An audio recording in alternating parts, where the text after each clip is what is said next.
শিক্ষাবৰ্ষৰ পাঠ্যপুথি বিতৰণ আজি এনুৱেল এক্সাম চলি থকাৰ মাজতেই আমি দিয়াৰ ব্যৱস্থা কৰিছোঁ।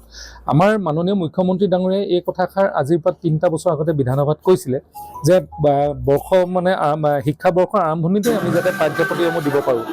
এইকাৰণে আজি ইয়াৰ ব্যৱস্থা কৰা হৈছে আৰু আমিও আজি ইয়াত উপস্থিত হৈছোঁ। উপস্থিত হোৱাৰ মূল কাৰণটো হ'ল যাতে পাঠ্যপুথিসমূহ প্ৰত্যেকখন বিদ্যালয়ৰ ছাত্ৰ ছাত্ৰীসকলে পায়, তাৰ কাৰণে যাতে কৰ্তৃপক্ষই দায়িত্ব লয়, তাৰ বাবে বিধায়ক এজন উপস্থিত থাকিলে এই কামবিলাক সুকলমে হয়।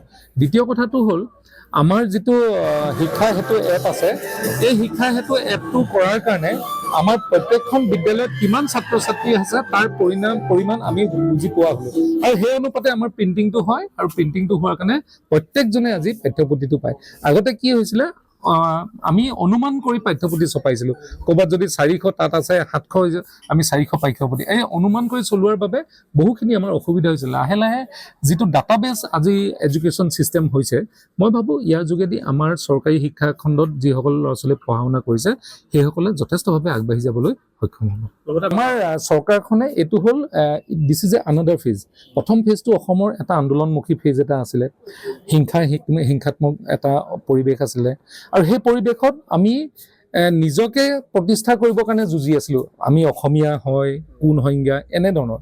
আৰু লাহে লাহে আমি যিহেতু নিজকে সকলোৱে জানো কোন অসমীয়া হয়, এতিয়া লাহে লাহে আমি ডেভেলপমেণ্ট আৰু নেক্সট যিটো ষ্টেপ বুলি কয় উদ্যোগীকৰণ, সেই উদ্যোগীকৰণৰ ফালে আগবাঢ়িছোঁ।